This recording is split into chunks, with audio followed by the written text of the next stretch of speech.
আপনি কি কখনো শুনেছেন হরিণ সিংহের থেকে পালানোর বদলে তার সাথে লড়াই করেছে? হরিণ সিংহকে আক্রমণ করেছে, কখনো শুনেছেন? কখনো না। কিন্তু এরকম হতেই পারে, এরকম হয়েই থাকে।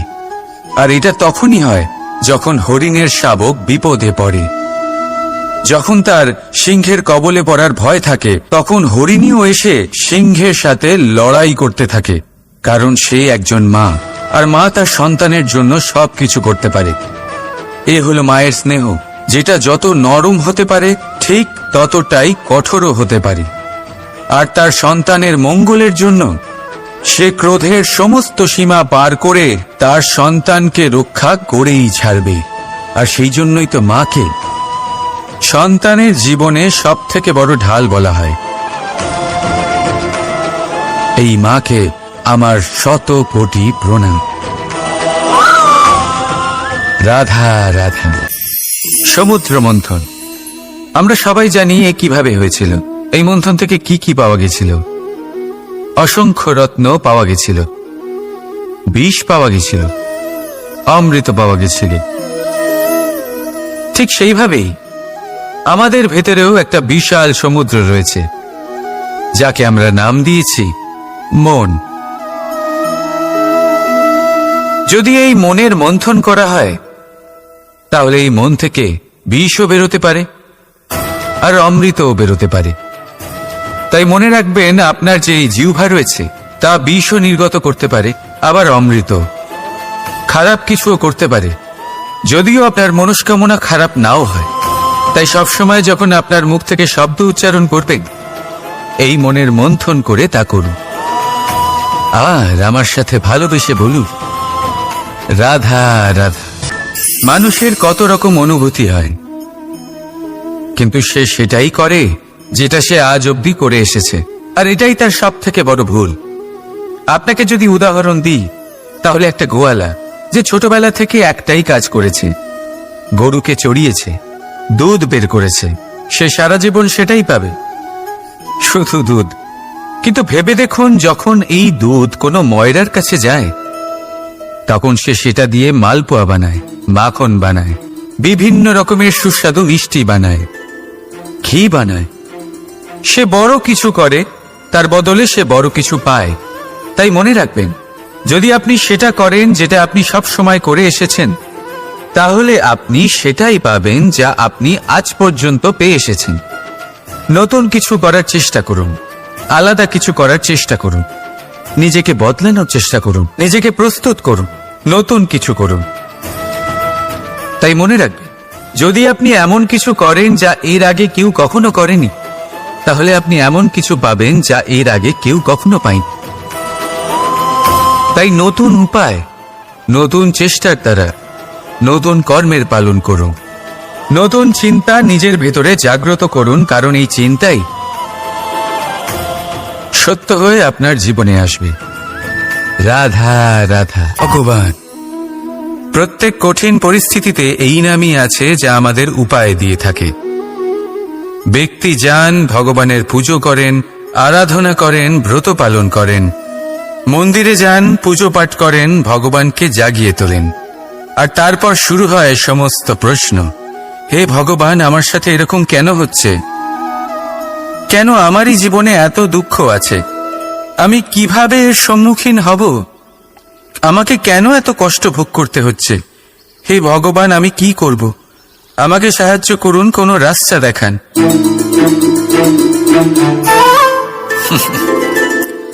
চলুন, আমি আপনাকে একটা প্রশ্ন করি। মন্দিরে যাওয়ার চেষ্টা করার আগে আপনি কি জীবনে ততটা চেষ্টা করেছেন যতটা সেই সমস্যাকে দূর করার জন্য দরকার ছিল? দ্বিতীয় প্রশ্ন, ভগবানকে জাগানোর পূর্বে আপনি কি নিজেকে জাগিয়ে তুলেছেন? আপনি কি আলস্য ত্যাগ করেছেন? তৃতীয় প্রশ্ন, ভগবানকে জিজ্ঞাসা করার আগে আপনি কি নিজেকে জিজ্ঞাসা করেছেন যে আমি কেন এত অসফল হচ্ছি? যদি না করে থাকেন, তাহলে সবার আগে এটা করুন। আপনি সমস্ত প্রশ্নের উত্তর পাবেন। সমস্ত বিপদের পরিত্রাণ পাবেন। অন্য কোথাও নয়, নিজের ভেতরে তাকিয়ে দেখুন। চেষ্টা করুন নিজেকে জাগিয়ে তোলার। আপনি সফল অবশ্যই হবেন, কারণ এই পরমাত্মা, ওই পরমেশ্বর, ওই পরব্রহ্ম আপনার মধ্যেই তো আছে। রাধা রাধা। সংসারে এমন একটা ভ্রান্ত ধারণা রয়েছে যে সবকিছু ভাগ্যের দ্বারা পাওয়া যায়, কিন্তু ভাগ্য, প্রারব্ধ এ তো সকলের জন্যই সমান হয়। এটা তো ব্যক্তির ওপরে নির্ভরশীল হয়, তার আকাঙ্ক্ষার উপরে নির্ভরশীল হয়, বাসনার উপরে নির্ভরশীল হয়, স্বভাবের উপরে নির্ভরশীল হয় যে উনি সেটা নিয়ে কি করেন। দেখুন, এই প্রসাদ কিন্তু সকলকেই দেওয়া হয়, কিন্তু তা গ্রহণ করবেন কিভাবে সেটা ব্যক্তির উপরে নির্ভর করে। আপনাকে এক উদাহরণ দিই। যেমন ধরুন, দুজন মানুষকে আমি একটা করে মাটির ডেলা দিলাম, সেটা নিয়ে তারা কি করবেন? একজন মানুষ তার ছোট ছোট ডেলা বানাবেন আর পথযাত্রীদের ওপরে ছুঁড়ে মারবেন, হাসি ঠাট্টা করবেন, তাদের বস্ত্র নোংরা করে দেবেন, সেটাতেই উনি আনন্দ পাবেন। অন্যদিকে দ্বিতীয় ব্যক্তি সেই মাটির ডেলা দিয়েই নিজের জন্য একটা কুঁড়ে ঘর বানাবেন। সেই কুঁড়ে ঘর যা রোদেতে, বৃষ্টিতে, ঝড়ে তাকে সুরক্ষিত রাখবে। অনুভূতি, এই অনুভূতি বদলাতে শিখুন। এই অনুভূতি অত্যন্ত গুরুত্বপূর্ণ। ভালোবাসাতেও এই অনুভূতি হলো অত্যন্ত গুরুত্বপূর্ণ। ভালোবাসা সে বন্ধুর সাথে হোক, মা বাবার সাথে হোক, ভাই বোনের সাথে হোক, স্ত্রীর সাথে হোক, যে কারোর সাথে হোক, মনে রাখবেন এই হলো সেই অনুভূতি যা আপনার ভাগ্য নির্ধারণ করে থাকে। তাহলে আসুন আমার সাথে প্রেমের অনুভূতি নিয়ে বলুন, রাধা রাধা। একে চিনতে পারলেন? একে কুঠার বলা হয়। আপনারা জীবনে কোথাও না কোথাও, কোনো না কোনো রূপে এটা দেখেই থাকবেন। একটা ব্যাপার নিশ্চিত, এই কুঠার ছাড়া কোনো বৃক্ষকে কাটতে পারা সরল নয়। এবার আপনি কখনো এটা ভেবেছেন, এই কুঠার, এর এই অংশ, এর মুখটাই যদি না থাকে তাহলে কি হবে? এ শুধুমাত্র কোনো বৃক্ষই নয়, তার কোনো ডালও কাটতে সক্ষম হবে না। এবারে ভাবুন, এই শুকনো কাঠের হাতল এ আমরা কোত্থেকে পেলাম? কোনো এক বৃক্ষ থেকেই। সেই ডাল যাকে কেটে ফেলা হয়েছিল এক বৃক্ষকে কাটার জন্য, এই ডালই শস্ত্ররূপে প্রস্তুত।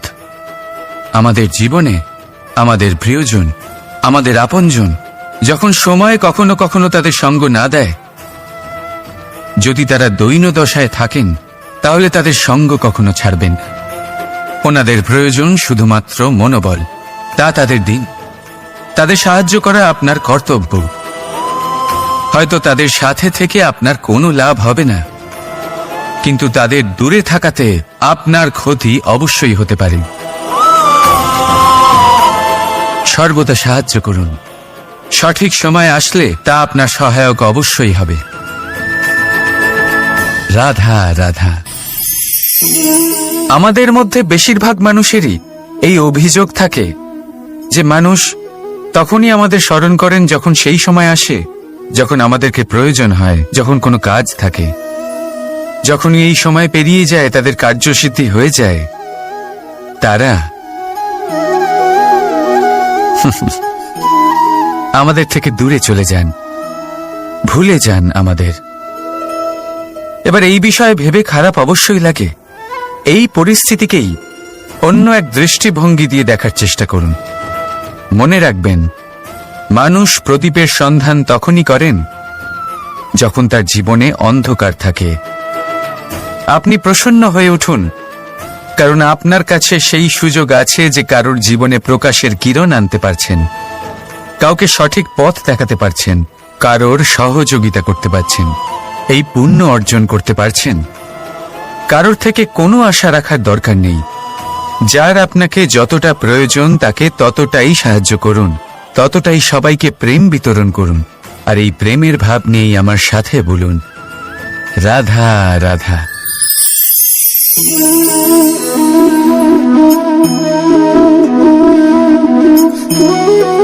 এই শুকনো পাতা দেখতে পাচ্ছেন? এটা কখনো গাছের ডালে ছিল, সবুজ তরতাজা, বৃক্ষকে পুষ্টি দান করত।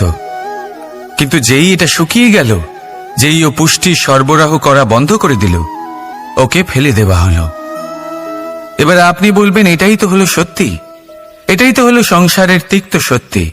এই সংসার ততক্ষণ পর্যন্তই আপনাকে নিজের সাথে রাখবে যতক্ষণ আপনি নিজেকে উপযুক্ত বানিয়ে রাখতে পারবেন। আমি এটা বলবো না যে এটা হলো মিথ্যে, কিন্তু এটা অবশ্যই বলবো যে এটা সম্পূর্ণ সত্যি নয়। সম্পূর্ণ সত্যি হলো এটাই যে যদি আপনি চান তাহলে চিরকালের জন্য সংসারকে পুষ্টি দান করতে পারেন, আর চিরকালের জন্য সংসার আপনাকে নিজের সঙ্গে রাখতে পারে। কিভাবে? এই শুকনো পাতার উদাহরণই আপনাকে দিচ্ছি। এই শুকনো পাতা প্রথমে টুকরো হবে, তারপরে বৃষ্টির জলের সাথে গলে যাবে, তারপর সার হবে, তারপর সেই বৃক্ষের গোড়াতেই সমাহিত হবে, একটা নতুন অঙ্কুরকে একটা নতুন জীবন দেবে। তাহলে আপনি ভাবুন, আপনি নিজের জীবনের সাথে কি করতে চান? যদি কখনো আপনি পড়ে যান, অসফল হয়ে থাকেন, তাহলে আপনি কি এই উৎসাহ হারিয়ে ফেলবেন, নাকি আবার উঠে দাঁড়াবেন আর আবার এক নতুন সংসারের রচনা করবেন? সিদ্ধান্ত আপনার। রাধা রাধা। সকলে বলেন এবং আমিও বলি যে মানুষ যেমন সঙ্গে মেলামেশা করেন সেরকমই তার স্বভাব হয়ে যায়।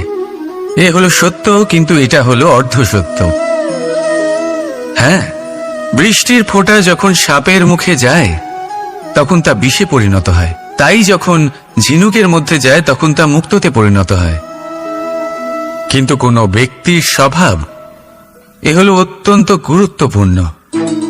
কোনো এক ফুলের কথা ভাবুন, সেই ফুলের সাথে জড়িত সেই কাঁটাগুলোর কথা ভাবুন।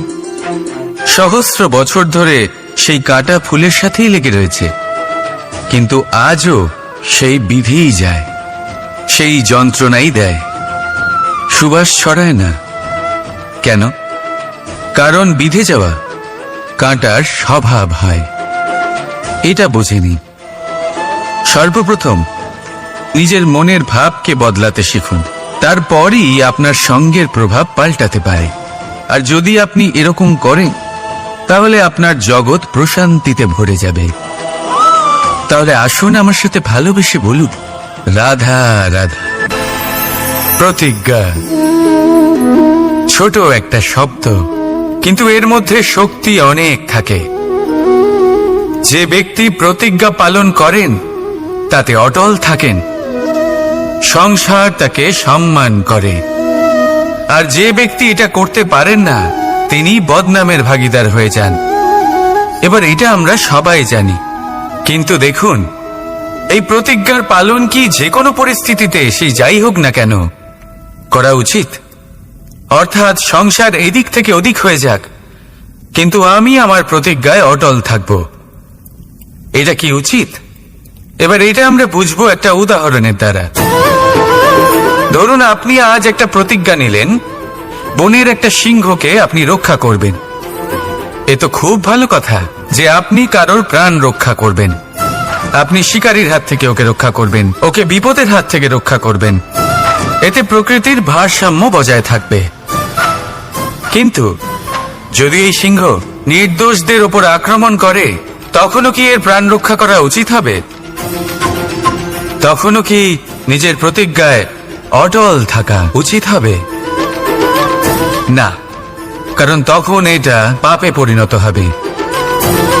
কোন রকম প্রতিজ্ঞা, কোন রকম প্রতিশ্রুতি যদি এই প্রকৃতির ধ্বংসতে সহায়ক হয়, যদি ভারসাম্য নষ্ট হয়, তাকে ওখানেই ভেঙে দেওয়া উচিত। আর এটা আপনাকে শিখতেই হবে, সময়ের সাথে আপনাকে বদলাতে হবেই। কারণ যিনি সময়ের সাথে বদলান না, সেই প্রকৃতি তার ব্যক্তিত্ব বদলে দেন। মনে রাখবেন, সেটাই হলো প্রতিজ্ঞা, সেটাই হলো প্রতিশ্রুতি যা এই সংসারের মঙ্গল করে। নয়তো সেটা হলো পাপ, যে পাপের শাস্তি প্রকৃতি আপনাকে অবশ্যই দেবে। তাহলে আসুন আমার সাথে বলুন, বন্দে ধর্ম বন্দে কর্ম, রাধা রাধা। যথা রাজা তথা প্রজা, যথা বীজ তথা বৃক্ষ, যথা ভূমি তথা অঙ্কুর। কি সুন্দর শব্দ এগুলি, আর যতটাই সুন্দর ততটাই গভীর হলো তার অর্থ। যেমন রাজা হবেন প্রজা তেমনই হবেন, যেমন ভূমি হবে অঙ্কুরও তেমনই হবে। কখনো গভীরে গিয়ে এই কথার অর্থ বোঝার চেষ্টা করেছেন আপনি? রাজা এই শব্দের মূল হলো রজ। রজ কথার অর্থ হলো মাটি, অর্থাৎ রাজা হলেন তিনি যিনি মাটির সাথে যুক্ত। রাজা হলেন তিনি যিনি প্রজাদের সম্মান করবেন, তাদের যত্ন নেবেন, তাদের চোখে জল দেখলেই চিন্তিত হয়ে উঠবেন, তাদের অশ্রু মোছার জন্য সমস্ত সম্ভাব্য চেষ্টা করবেন, তাদের সুখী রাখার জন্য সমস্ত চেষ্টা করবেন।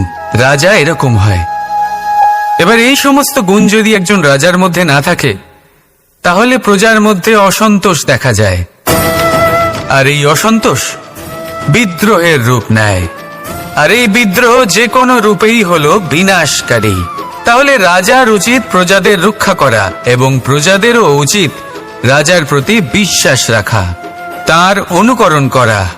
এই দুজন যখন এক হবেন, তখনই শাসন স্থির হবে, তখনই এই দেশ নিয়ন্ত্রণে থাকবে। যদি দুজনের মধ্যে কোনো একজন নিয়ন্ত্রণ হারান, তখন মহা বিনাশ অবশ্যই হবে। তাহলে রাজা নিজের কর্ম করবেন আর প্রজা নিজের ধর্ম পালন করবেন, আর আমার সাথে ভালোবেসে বলবেন রাধা রাধা। এই বৃক্ষ দেখতে পাচ্ছেন, বটবৃক্ষ। এই সংসারের সব থেকে বড় বৃক্ষের মধ্যে অন্যতম। কি না করে এই বৃক্ষ? অনেক বছর ধরে বেঁচে থাকে এই বৃক্ষ। এই বৃক্ষ সর্বদাই বাড়তে থাকে। কত পশু পাখিদের এই বৃক্ষ আশ্রয় প্রদান করে।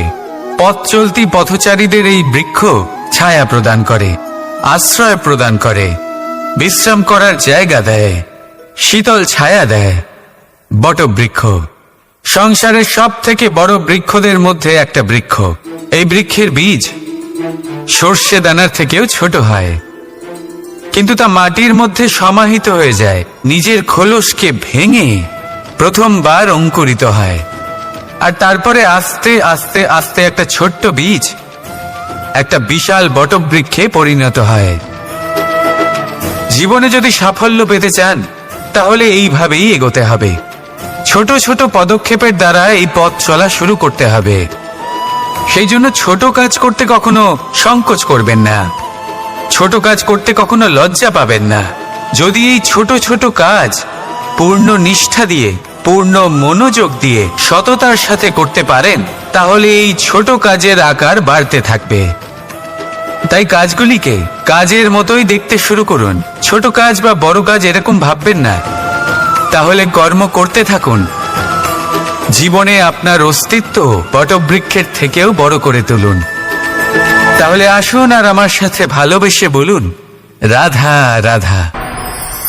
কর্ম এবং ফল। মানুষের স্বভাব হলো এটাই যে তিনি নিজের প্রত্যেক পরিশ্রমের প্রতিফল প্রার্থনা করেন। বেশিরভাগ সময় এই ফলাফলের চিন্তা করতে করতে, কল্পনা করতে করতে উনি কর্ম করতে থাকেন, যে আমি এই কাজটা করলে এই ফল পাবো। সেই সব কল্পনা করতে থাকেন যা না তার হাতে আছে, না আছে অধিকার, আর না আছে নিয়ন্ত্রণ। উনি শুধু নিজের কর্ম করতে পারেন। উনি কি ফল পাবেন তা তার হাতে কখনোই নেই। তাই আপনিও শুধুমাত্র কর্ম করতে থাকুন, ফলের চিন্তা করবেন না। মনে রাখবেন, শিকড় এবং শাখা যেভাবে একে অপরের সাথে জড়িয়ে, সেইভাবেই একে অপরের সাথে জড়িয়ে কর্ম এবং ফল। যেরকম কর্ম আপনি করবেন, সেরকম ফল আপনি অবশ্যই পাবেন। তাই এই ফলের আশায় কর্মের সময় কখনোই নষ্ট করবেন না, কারণ যে ব্যক্তি সময় নষ্ট করেন, সময় সেই ব্যক্তিকে অবশ্যই নষ্ট করে দেয়। কর্ম করুন নিঃস্বার্থভাবে, ফলের চিন্তা করবেন না, আর আমার সাথে ভালোবেসে বলুন রাধা রাধা। বরদান। অত্যন্ত বিচিত্র এক বিষয়। কিন্তু দেখতে গেলে এই বরদান কি না করতে পারে। এক দরিদ্রকে রাজা বানিয়ে দিতে পারে, একজন দুর্বলকে এই সংসারের সব থেকে শক্তিশালী ব্যক্তি বানিয়ে দিতে পারে। কিন্তু আমরা ভুলে যাই এক অত্যন্ত গুরুত্বপূর্ণ কথা। বরদান এই শব্দের শেষে দান লুকিয়ে রয়েছে। এই দান কথাটা অত্যন্ত গুরুত্বপূর্ণ। আমাদের মনে রাখা উচিত এই বরদান আমরা দানে পেয়েছি, আর তাই তার সম্মান করা উচিত, কখনোই অহংকার করা নয়। আর যে ব্যক্তি বরদান পেয়ে অহংকার করেন তার যা ক্ষতি হয় তা হলো এই বরদান তার থেকে কেড়ে নেওয়া হয়। বর অর্থাৎ শ্রেষ্ঠ, অর্থাৎ বরদানের অর্থ হলো একটা শ্রেষ্ঠ দান, এবং তার ব্যবহার যদি আপনি কারোর ক্ষতি করার জন্য করেন তাহলে ক্ষতি শুধুই আপনার হবে। তাহলে এই বরদানের সম্মান করুন, উচিত পথে চলুন, আর উচিত উদ্দেশ্য নিয়ে এর ব্যবহার করুন, সব কিছু ভালোই হবে। তাহলে আসুন আর আমার সাথে ভালোবেসে বলুন, রাধা রাধা। মৌনতা। দেখতে গেলে সংসারের সব থেকে শক্তিশালী অস্ত্র হলো এই মৌনতা। আর দেখতে গেলে আমাদের এই অস্ত্রই কখনো কখনো আমাদেরই ওপর আক্রমণ করে বসে। কিভাবে? অনেক সময় আমরা আপনদের দেখে, তাদের অনুচিত কার্যকলাপ দেখে, অনুচিত কথা শুনে চুপ করে থাকি, ভেবে নিয়ে আমরা যেন কোনোভাবে তাদের আঘাত না করে ফেলি, দুঃখ না দিই, ক্রুদ্ধ না করে ফেলি, ভেবে নিয়ে এই সমস্যা এড়িয়ে যাবে। কিন্তু এইখানেই আরম্ভ হয় সব থেকে বড় সমস্যার। আমরা কিছুই বলি না এটা ভেবে উনি আমার আপনজন, আর সেই ব্যক্তি ভাবেন যে কিছুই বলেন না সেই আমার আপনজন। যদি আপনি সত্যি কাউকে আপনজন মনে করেন তাহলে তাকে বাধা দিতে শিখুন, তার অনুচিত কাজে, তার অনুচিত কথায় তাকে বাধা দিতে শিখুন। তক্ষুনি ওনাকে বোঝান যে উনি কি ভুল করছেন, ওনাকে বোঝান, ওনাকে সঠিক পথ দেখান, সেই পথে ওনাকে চালিত করুন। এটাই হলো আপন ভাবা। আর তার জন্য মৌন থাকা নয়, দরকার গর্জন করা। অনেক সময় অনুচিত কর্মের পথে চলতে গিয়ে কিছু মানুষ এমন ঘুমিয়ে পড়েন যে ওনাদের জাগানোর জন্য মধুর সঙ্গীত নয়, রৌদ্র হুঙ্কারের প্রয়োজন হয়ে থাকে। তাই আপনজনদের জাগান, শ্রেষ্ঠ কর্মের পথে ওনাদের চালিত করুন, আর আমার সাথে ভালোবেসে বলুন, রাধা রাধা। মায়ের আরো দুটো মহান গুণ, সাহস আর সম্বল। সাহস এটা যে সে তার সন্তানের জন্য সব কিছু করতে পারে, আর সম্বল যে সে তার সন্তানকে কখনো ভেঙে পড়তে দেবে না। একবার ভেবে দেখুন, যখনই আপনি আহত হন, চিৎকারের আগে মায়ের নাম কেন আসে? ভেবে দেখুন, যখন আপনার শক্তির প্রয়োজন পড়ে, সাহসের প্রয়োজন পড়ে, সামনের পথ আপনি দেখতে পাচ্ছেন যা অত্যন্ত কঠিন মনে হচ্ছে, তখন মুখ থেকে মায়ের নামই কেন বেরোয়? কারণ মা আমাদের সাহস যোগায়, মাই আমাদের ভরসাও যোগায়। মা জানেন কি করে আমাদের আঙুল ধরে আমাদের হাঁটতে শেখাতে হবে। মা এটাও জানে যে কিভাবে কান ধরে আমাদের সঠিক পথে নিয়ে আসতে হবে। এই রকম সাহসী মায়েদের আমার শত কোটি প্রণাম। রাধা রাধা। বসন্ত ঋতু এলেই একটি মিষ্টি কুহুধ্বনি শোনা যায়, যা মনে বসে যায়। কোকিলের কুহুতান বড়ই মিষ্টি, বড়ই সুন্দর। আরেকটি পক্ষীও আছে যার স্বর বড়ই মিষ্টি, আমাদের বাড়ির আশেপাশেই থাকে। সবুজ রং, লাল ঠোঁট। ঠিক চিনেছেন আপনারা, টিয়া। এই দুই পক্ষী আমাদের ভীষণ ভালো লাগে, মনকে শান্তি দেয়। কিন্তু এই দুজনের মধ্যে অনেক পার্থক্য। কোকিল বনে জঙ্গলে স্বাধীনভাবে ঘোরে, কিন্তু টিয়া অনেক সময় আমাদের বাড়ির খাঁচায় বন্দি পাওয়া যায়।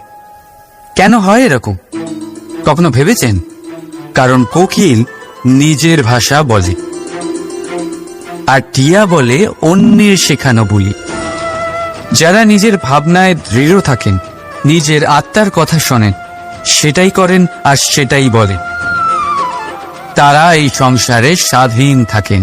আর যারা অন্যের বুলি বলে, আত্মমন্থন না করে, তারা বন্দী হয়ে থাকেন, কখনো খাঁচায় আর কখনো ধারণায়। তাহলে কি হতে চান আপনি? কোকিল নাকি টিয়া? নির্ণয় আপনার। রাধায় রাধা। সমস্ত সম্পর্কের ভিত হলো অটুট বিশ্বাস। এখন প্রশ্ন এই যে বিশ্বাস কাকে করা যায়? এটা বুঝতে গেলে আপনাকে আগে বুঝতে হবে যে বন্ধনে কাজে লাগে যে দড়ি, সেটা বানানো কি করে হয়? প্রত্যেক দড়িতে 3টি সুতো থাকে, যেগুলি একে অপরের সাথে জড়ানো থাকে। ব্যাস, বিশ্বাসের সাথেও ঠিক এটাই হয়। যদি আপনি তার সাথে বিশ্বাসের বন্ধনে জড়ান, যে আপনার জীবনের এই 3টি সুতো জানেন, বোঝেন। প্রথম, আপনার হাসির পেছনে লুকোনো আপনার কষ্ট। দ্বিতীয়, আপনার ক্রোধের পেছনে লুকোনো আপনার প্রেম। আর তৃতীয়, আপনার মৌনতার আড়ালে লুকোনো আপনার শব্দের আগ্নেয়গিরি, আপনার অসহায়তা। যে ব্যক্তি আপনার জীবনের এই 3টি সুতো, এই 3টি কথা জানেন, যদি তার সাথে আপনি বিশ্বাসের বন্ধনে জড়ান, তার সাহায্যে জীবনের বড় বড় বাধা অতিক্রম করতে পারবেন। রাধা রাধা। উড়তে কে না ভালোবাসে? সাফল্যের মহা আকাশে গমন করতে কে না চায়? সবাই চায়। সবাই চায় যে এই সংসারে তাদের নাম, তাদের পরিচয় সব থেকে ওপরে থাকবে, যে তাদের নাম ইতিহাসে স্মরণীয় হয়ে থাকবে। কিন্তু সবার নাম ইতিহাসে লেখা হয় না। কিছু মানুষ নাম অর্জন করেও অনামী রয়ে যান। কেন? কারণ তারা এই ধরিত্রীর সাথে সম্পর্ক ভেঙে দেন। ভুলে যান এই কথাটা, যে উড়ান সম্পূর্ণ হওয়ার পরে ধরিত্রী তাদের বিশ্রাম দেবে, যে তাদের কীর্তিতে যারা বাহুবা দেন, যারা প্রশংসা করেন, তারা পৃথিবীতেই থাকেন। আর এই পৃথিবীতে থাকা মানুষই ইতিহাস রচনা করে। তাই সাফল্যের আকাশে অবশ্যই উড়ুন, কিন্তু তাদের থেকে একেবারেই বিচ্ছিন্ন হবেন না যারা আপনার এই সাফল্যের মূল ভিত্তি। তবেই ইতিহাসে আপনার নাম হবে, আর তখনই আপনি ভবিষ্যতে প্রসন্ন থাকবেন। রাধা রাধা। যখন মা ক্ষীর তৈরি করেন, তখন সেটা খেতে আমাদের খুব ভালো লাগে, তাই তো? কিন্তু মা কিভাবে ক্ষীর তৈরি করেন? প্রথমে উনি ভাত আর দুধের আয়োজন করেন, তারপর মিষ্টির আয়োজন করেন, তারপর উনি আগুনের আঁচে ওটাকে রাঁধেন। সহজ, তাই না?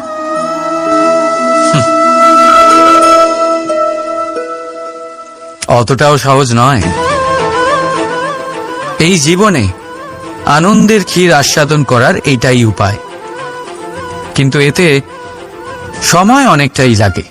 শুদ্ধ শুভ্র দুধের মতো ভাবনায় সদা অটুট সম্পর্কের মধ্যে প্রেমের মিষ্টত্ব মিশিয়ে যখন প্রয়াস আর পরিশ্রমের আগুনের আজে অনেকক্ষণ রাধা হয়, তখন তৈরি হয় আনন্দরূপী ক্ষীর।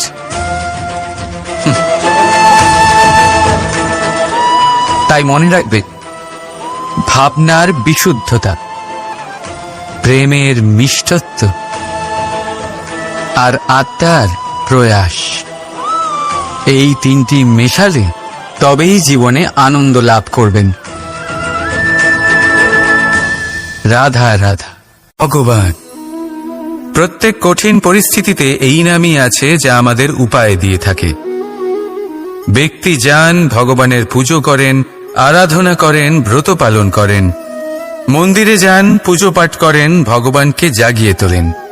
আর তারপর শুরু হয় সমস্ত প্রশ্ন। হে ভগবান, আমার সাথে এরকম কেন হচ্ছে? কেন আমারই জীবনে এত দুঃখ আছে? আমি কিভাবে এর সম্মুখীন হব?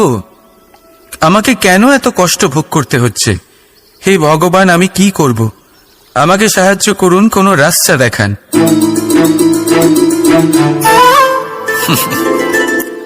চলুন আমি আপনাকে একটা প্রশ্ন করি।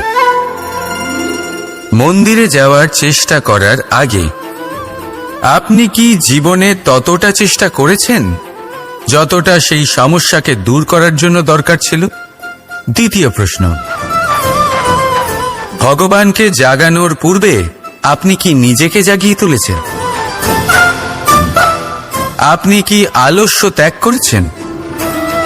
তৃতীয় প্রশ্ন, ভগবানকে জিজ্ঞাসা করার আগে আপনি কি নিজেকে জিজ্ঞাসা করেছেন যে আমি কেন এত অসফল হচ্ছি? যদি না করে থাকেন তাহলে সবার আগে এটা করুন। আপনি সমস্ত প্রশ্নের উত্তর পাবেন, সমস্ত বিপদের পরিত্রাণ পাবেন। অন্য কোথাও নয়, নিজের ভেতরে তাকিয়ে দেখুন। চেষ্টা করুন নিজেকে জাগিয়ে তোলার। আপনি সফল অবশ্যই হবেন, কারণ এই পরমাত্মা, ওই পরমেশ্বর, ওই পরব্রহ্ম আপনার মধ্যেই তো আছে। রাধা রাধা। সংসারে এমন একটা ভ্রান্ত ধারণা রয়েছে যে সবকিছু ভাগ্যের দ্বারা পাওয়া যায়, কিন্তু ভাগ্য, প্রারব্ধ এ তো সকলের জন্যই সমান হয়। এটা তো ব্যক্তির ওপরে নির্ভরশীল হয়, তার আকাঙ্ক্ষার উপরে নির্ভরশীল হয়, বাসনার উপরে নির্ভরশীল হয়, স্বভাবের উপরে নির্ভরশীল হয় যে উনি সেটা নিয়ে কি করেন। দেখুন, এই প্রসাদ কিন্তু সকলকেই দেওয়া হয়, কিন্তু তা গ্রহণ করবেন কিভাবে সেটা ব্যক্তির উপরে নির্ভর করে। আপনাকে এক উদাহরণ দিই। যেমন ধরুন, দুজন মানুষকে আমি একটা করে মাটির ডেলা দিলাম, সেটা নিয়ে তারা কি করবেন? একজন মানুষ তার ছোট ছোট ডেলা বানাবেন আর পথযাত্রীদের ওপরে ছুঁড়ে মারবেন, হাসি ঠাট্টা করবেন, তাদের বস্ত্র নোংরা করে দেবেন, সেটাতেই উনি আনন্দ পাবেন। অন্যদিকে দ্বিতীয় ব্যক্তি সেই মাটির ডেলা দিয়েই নিজের জন্য একটা কুঁড়ে ঘর বানাবেন। সেই কুঁড়ে ঘর যা রোদেতে, বৃষ্টিতে, ঝড়ে তাকে সুরক্ষিত রাখবে। অনুভূতি, এই অনুভূতি বদলাতে শিখুন। এই অনুভূতি অত্যন্ত গুরুত্বপূর্ণ। ভালোবাসাতেও এই অনুভূতি হলো অত্যন্ত গুরুত্বপূর্ণ। ভালোবাসা সে বন্ধুর সাথে হোক, মা বাবার সাথে হোক, ভাই বোনের সাথে হোক, স্ত্রীর সাথে হোক, যে কারোর সাথে হোক। মনে রাখবেন, এই হলো সেই অনুভূতি যা আপনার ভাগ্য নির্ধারণ করে থাকে। তাহলে আসুন আমার সাথে প্রেমের অনুভূতি নিয়ে বলুন, রাধা রাধা। মানুষের কত রকম অনুভূতি হয়, কিন্তু সে সেটাই করে যেটা সে আজ অবধি করে এসেছে, আর এটাই তার সব থেকে বড় ভুল। আপনাকে যদি উদাহরণ দিই, তাহলে একটা গোয়ালা যে ছোটবেলা থেকে একটাই কাজ করেছে, গরুকে চড়িয়েছে, দুধ বের করেছে, সে সারা জীবন সেটাই পাবে, শুধু দুধ। কিন্তু ভেবে দেখুন, যখন এই দুধ কোনো ময়রার কাছে যায়, তখন সে সেটা দিয়ে মালপোয়া বানায়, মাখন বানায়, বিভিন্ন রকমের সুস্বাদু মিষ্টি বানায়, ঘি বানায়। সে বড় কিছু করে, তার বদলে সে বড় কিছু পায়। তাই মনে রাখবেন, যদি আপনি সেটা করেন যেটা আপনি সব সময় করে এসেছেন, তাহলে আপনি সেটাই পাবেন যা আপনি আজ পর্যন্ত পেয়ে এসেছেন। নতুন কিছু করার চেষ্টা করুন, আলাদা কিছু করার চেষ্টা করুন, নিজেকে বদলানোর চেষ্টা করুন, নিজেকে প্রস্তুত করুন, নতুন কিছু করুন। তাই মনে রাখবেন, যদি আপনি এমন কিছু করেন যা এর আগে কেউ কখনো করেনি, তাহলে আপনি এমন কিছু পাবেন যা এর আগে কেউ কখনো পায়নি। তাই নতুন উপায়, নতুন চেষ্টার দ্বারা নতুন কর্মের পালন করুন। নতুন চিন্তা নিজের ভেতরে জাগ্রত করুন, কারণ এই চিন্তাই সত্য হয়ে আপনার জীবনে আসবে। রাধা রাধা। সমুদ্র মন্থন, আমরা সবাই জানি এ কিভাবে হয়েছিল। এই মন্থন থেকে কি কি পাওয়া গেছিল? অসংখ্য রত্ন পাওয়া গেছিল, বিষ পাওয়া গেছিল, অমৃত পাওয়া গেছিল। ঠিক সেইভাবেই আমাদের ভেতরেও একটা বিশাল সমুদ্র রয়েছে, যাকে আমরা নাম দিয়েছি মন। যদি এই মনের মন্থন করা হয়, তাহলে এই মন থেকে বিষও বেরোতে পারে আর অমৃতও বেরোতে পারে। তাই মনে রাখবেন, আপনার যে জিহ্বা রয়েছে তা বিষও নির্গত করতে পারে, আবার অমৃত। খারাপ কিছুও করতে পারে, যদিও আপনার মনস্কামনা খারাপ নাও হয়। তাই সবসময় যখন আপনার মুখ থেকে শব্দ উচ্চারণ করবেন, এই মনের মন্থন করে তা করুন। আর আমার সাথে ভালোবেসে বলুন, রাধা রাধা। আপনি কি কখনো শুনেছেন হরিণ সিংহের থেকে পালানোর বদলে তার সাথে লড়াই করেছে? হরিণ সিংহকে আক্রমণ করেছে, কখনো শুনেছেন? কখনো না। কিন্তু এরকম হতেই পারে, এরকম হয়েই থাকে। আর এটা তখনই হয় যখন হরিণের শাবক বিপদে পড়ে। যখন তার সিংহের কবলে পড়ার ভয় থাকে, তখন হরিণীও এসে সিংহের সাথে লড়াই করতে থাকে। কারণ সে একজন মা, আর মা তার সন্তানের জন্য সবকিছু করতে পারে। এ হলো মায়ের স্নেহ, যেটা যত নরম হতে পারে ঠিক ততটাই কঠোরও হতে পারে। আর তার সন্তানের মঙ্গলের জন্য সে ক্রোধের সমস্ত সীমা পার করে তার সন্তানকে রক্ষা করেই ছাড়বে। আর সেই জন্যই তো মাকে সন্তানের জীবনে সবথেকে বড় ঢাল বলা হয়। এই মাকে আমার শত কোটি প্রণাম। রাধা রাধা। একে চিনতে পারলেন? একে কুঠার বলা হয়। আপনারা জীবনে কোথাও না কোথাও কোনো না কোনো রূপে এটা দেখেই থাকবেন। একটা ব্যাপার নিশ্চিত, এই কুঠার ছাড়া কোনো বৃক্ষকে কাটতে পারা সরল নয়। এবার আপনি কখনো এটা ভেবেছেন, এই কুঠার এর এই অংশ, এর মুখটাই যদি না থাকে তাহলে কি হবে? এ শুধুমাত্র কোনো বৃক্ষই নয়, তার কোনো ডালও কাটতে সক্ষম হবে না। এবারে ভাবুন, এই শুকনো কাঠের হাতল এ আমরা কোত্থেকে পেলাম? কোনো এক বৃক্ষ থেকেই। সেই ডাল যাকে কেটে ফেলা হয়েছিল, এক বৃক্ষকে কাটার জন্য এই ডালই শস্ত্ররূপে প্রস্তুত। আমাদের জীবনে আমাদের প্রিয়জন, আমাদের আপনজন যখন সময় কখনো কখনো তাদের সঙ্গ না দেয়, যদি তারা দৈন্য দশায় থাকেন, তাহলে তাদের সঙ্গ কখনো ছাড়বেন না। ওনাদের প্রয়োজন শুধুমাত্র মনোবল। তা তাদের দিন। তাদের সাহায্য করা আপনার কর্তব্য। হয়তো তাদের সাথে থেকে আপনার কোনো লাভ হবে না, কিন্তু তাদের দূরে থাকাতে আপনার ক্ষতি অবশ্যই হতে পারে। সর্বদা সাহায্য করুন। সঠিক সময় আসলে তা আপনার সহায়ক অবশ্যই হবে। রাধা রাধা। আমাদের মধ্যে বেশিরভাগ মানুষেরই এই অভিযোগ থাকে যে মানুষ তখনই আমাদের স্মরণ করেন যখন সেই সময় আসে যখন আমাদেরকে প্রয়োজন হয়, যখন কোনো কাজ থাকে। যখনই এই সময় পেরিয়ে যায়, তাদের কার্যসিদ্ধি হয়ে যায়, তারা আমাদের থেকে দূরে চলে যান, ভুলে যান আমাদের। এবার এই বিষয়ে ভেবে খারাপ অবশ্যই লাগে। এই পরিস্থিতিকেই অন্য এক দৃষ্টিভঙ্গি দিয়ে দেখার চেষ্টা করুন। মনে রাখবেন, মানুষ প্রদীপের সন্ধান তখনই করেন যখন তার জীবনে অন্ধকার থাকে।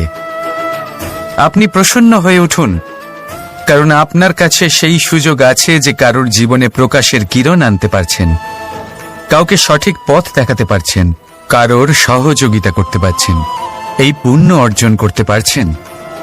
কারোর থেকে কোনো আশা রাখার দরকার নেই। যার আপনাকে যতটা প্রয়োজন তাকে ততটাই সাহায্য করুন, ততটাই সবাইকে প্রেম বিতরণ করুন। আর এই প্রেমের ভাব নিয়েই আমার সাথে বলুন, রাধা রাধা।